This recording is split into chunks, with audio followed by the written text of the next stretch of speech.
আমার এত লম্বা একটা মানি ব্যাগ ছিল।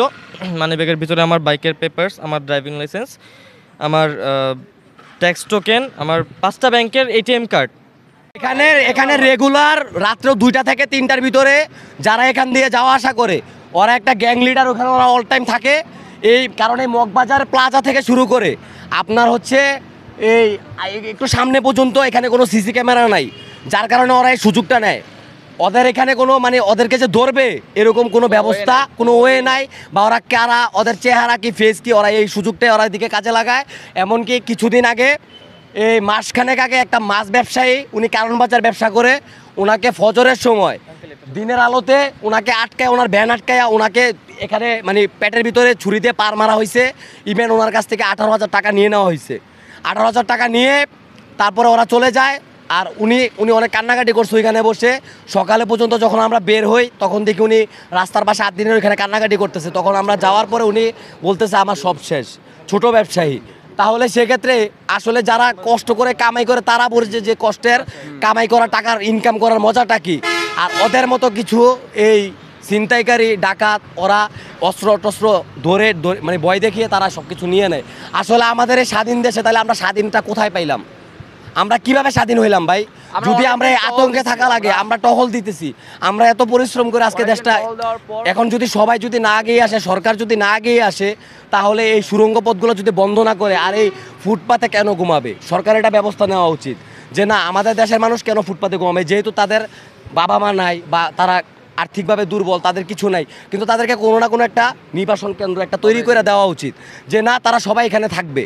তাদেরকে রাস্তাঘাটে কেন থাকবে? কারণ রাস্তাঘাটে থাকলে কি হয় আসলে ভাই, কি পেটে যখন টান লাগে তখন ছিনতাই ডাকাতি খুন এগুলো মানুষ বুঝে না। যার পেটে টান লাগে তো তারা তো এটা মনে করে সেন্স থেকে করে না, নেশার টাকা জোগানোর জন্য তারা এই কাজগুলো করে থাকে। কারণ তারা মানুষ মেরে হলো তারা বাবা খাইতে হবে, তারা মদ খাইতে হবে, তারা আরেকজনের পেটে লাথি দিতে হবে, কারণ তাদের সেন্সটা ঠিক থাকে না। এটা আমাদের সরকারকে এটা ব্যবস্থা নিতে হবে, অ্যাকশন নিতে হবে যে না, আমরা এটা ব্যবস্থা নিব যে আমরা একটা পুনর্বাসন কেন্দ্র, যেভাবে বৃদ্ধাশ্রম আছে বা এরকম কিছু আছে, যে না ওদের জন্য, ওরা যারা রাস্তাঘাটে ঘুমায় ওদের জন্য একটা কর্মসংস্থানের আমরা ব্যবস্থা করে দিব।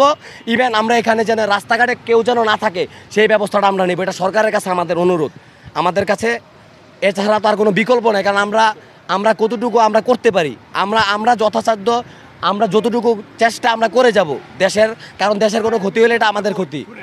বাজার ওয়ারলেস ফ্লাইওভারের নিচে প্রায় আপনার ডাকাতি হয়, হ্যাঁ অনেক। এখানে অনেক দিন ধরে আওয়ামী লীগের আমল থেকেই শুরু হয়েছে এটা, হ্যাঁ অনেক দিন ধরে ডাকাতি হয়, কিন্তু এই ডাকাতগুলা আজ পর্যন্ত আমরা বন্ধ করতে পারি নাই। আমি এখানে দোকানদারি করি, সপ্তাহ 3 দিন 4 দিনে আপনার এই চুরি মারে এই যারা কারণ বাজারে যায় ডাকাতি হয়। হ্যাঁ, এটা বন্ধ করার অতি তাড়াতাড়ি প্রয়োজন। এটা আমি সরকারকে আবেদন জানাই জোরপূর্বক যাতে এটা অতি তাড়াতাড়ি, হ্যাঁ মগবাজার ওয়ারলেস, জি মগবাজারের ছেলেপেলে এখানে আশেপাশে দাঁড়ান এখানে আশেপাশে তারা আছে, হ্যাঁ তাদেরকে আপনার অতি তাড়াতাড়ি ধরার জন্য সরকারকে আমি আহ্বান জানাই। হ্যাঁ, ডক্টর ইউনূস সাহেবকে এটার জন্য আমি বিনীতভাবে অনুরোধ করছি। এখানে মগবাজার অনেক দিন ধরে, আমি এখানে আজকে 3 বছর যাবত এখানে দেখতেছি তারা ডাকাতি হয়। ডাকাতি মানে এই যে চুরি মেরে অনেক টাকা পয়সা নিয়ে যায় এই যে হকারদের কাছ থেকে।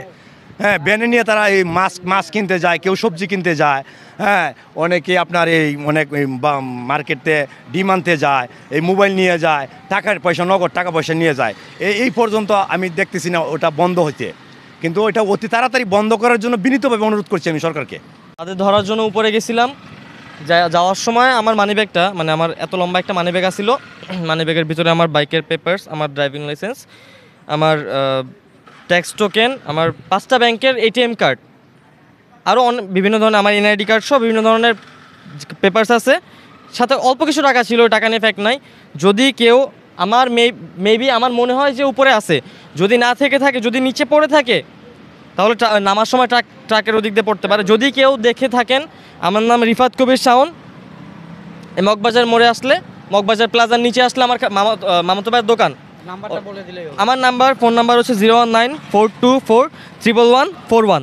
এই নাম্বারে কল দেবেন, অথবা মগবাজার প্লাজার নিচে আমার মামাতো ভাইয়ের দোকান। এখানে আসলে আমার মানি ব্যাগটা যদি দিয়ে থাকেন আমার জন্য খুব উপকার হবে, না হলে আমার প্রচুর ক্ষতি হয়ে যাচ্ছে। এটাই চাওয়া যেন শুধু মগবাজারের না, বাংলাদেশের যে কয়টা ফ্লাইওভার আছে প্রত্যেকটা ফ্লাইওভার ভিতর সুড়ঙ্গ আছে। কম বেশি সুড়ঙ্গ আছে, যে কটা সুড়ঙ্গ আছে সে কটার ভিতরে গেট দিয়ে অথবা যেভাবে কোনো একটা ব্যবস্থা করার আমাদের এইটাই তাহলে চাওনা। চিন্তায় ঠিক আছে? এই রাস্তা তাহলে আমাদের বন্ধ হয়ে যাবে। তাহলে আমাদের চিন্তায় কিছুটা কমে আসতে পারে, এটাই আমাদের শেষে আছে।